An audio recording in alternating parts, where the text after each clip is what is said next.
For centuries, we've pretty much been told that reason is king, that to make smart choices, you've got to push your emotions aside. But what if that's the worst advice you could possibly follow? Today, we're going to dive into the secret and honestly essential partnership between how you feel and how you think. So, let's just start with a really big question. Can you actually think without feeling?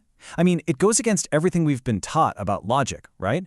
But the answer, it turns out, is a huge no. And figuring out why is going to completely change how you see your own mind. All right, to really get this connection, we need to travel back in time, all the way back to 1848, to one of the most bizarre and, frankly, pretty gruesome accidents in all of medical history. Meet Phineas Gage. Now, by all accounts, this guy was a solid, reliable railroad foreman. And then one day, boom, a 3-foot-long iron rod blasted straight through his skull. And the crazy part? He survived. I mean, he was conscious just moments later, and eventually he made a full physical recovery. His intelligence, his memory, his speech, everything seemed totally fine, completely intact. But here's the twist. Even though he survived something that should have been absolutely fatal, his friends and family all started saying the same haunting thing. Gage was no longer Gage. Something deep down, something fundamental, had just changed. And the change was just staggering. Before the accident, Gage was this honest, respected guy. Afterwards, he was rude, profane, totally unreliable. He couldn't hold down a job, was always getting into fights. His intellect was still there. You could test him and he was sharp, but his judgment, his ability to just make good decisions in his own life, it was gone. And for more than 100 years, nobody had a clue why. Okay, so let's fast forward to the late 20th century. A neuroscientist named Antonio Damasio finally starts to find the key to Gage's puzzle, and it's all thanks to a modern patient of his, a man he called Elliot. So this is Elliot, a successful businessman, a family man. He has surgery to remove a benign brain tumor, and just like Gage, he makes a full physical and intellectual recovery.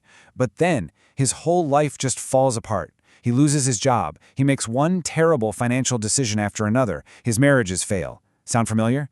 It's the same pattern. A sharp mind suddenly just incapable of navigating real life. So what in the world was going on here? Well, Damasio made a truly groundbreaking discovery. The surgery had damaged the part of Elliot's brain that processes emotion.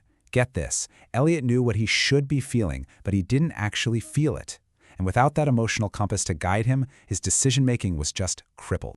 And this is where everything finally clicked into place. See, for centuries, Western thought was dominated by the philosopher René Descartes, who argued there was this strict wall between the logical mind and the messy, emotional body. Damasio realized this was a huge fundamental error.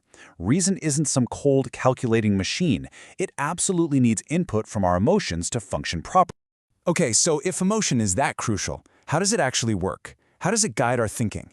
Well, Damasio came up with a really powerful theory to explain it. He called it the somatic marker hypothesis. I know, it's a bit of a mouthful, but the idea behind it is actually super simple and elegant. Basically, when you're faced with a decision, your brain doesn't just logically weigh the pros and cons. It also pulls up your past emotional experiences tied to similar situations. And those experiences create a physical gut feeling. That's the somatic marker that tags options as either good or bad. It's like an emotional shortcut that helps your rational brain zero in on the best choice. So where do these gut feelings even come from? Well, deep inside your brain, there's a little almond-shaped structure called the amygdala. You can think of it as your brain's emotional hub. It's the part that connects what you're seeing and hearing with your memories, and then triggers those physical responses. A racing heart, sweaty palms. It's the engine that creates those very real gut feelings. But wait, it gets even more interesting. Building on Damasio's work, another neuroscientist, Joseph Ledoux, discovered that our brain actually processes emotional information on 2 parallel tracks at the same time, a super-fast low road for instant reactions and a slower high road for more careful, deliberate analysis. Okay, let's break that down. Imagine you're out on a hike and you see a curvy, snake-like shape on the path. The low road is the quick and dirty route. That visual signal zips from your eyes straight to your amygdala, triggering an instant fear response. You jump back before you've even had a chance to consciously register what you're looking at. At the same time, that same signal is taking the high road, a more scenic route through your cortex, which analyzes the shape in detail. That's the part of your brain that goes, oh, wait a second, that's just a stick. This whole dual system is an evolutionary masterpiece, really. It lets us react instantly to save our own skin, but it also gives our rational brain a chance to catch up and say, hey, false alarm.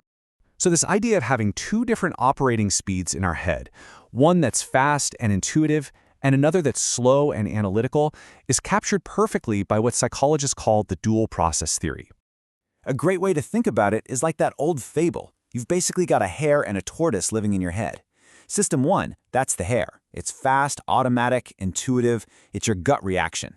Then you have System 2, the tortoise. It's slow, deliberate, and takes a lot of effort. That's your conscious, analytical thinking. Most of the time we're running on the hare, but we absolutely need that tortoise for the really tough problems. So, here's the absolute key takeaway. Emotion is the language of System 1.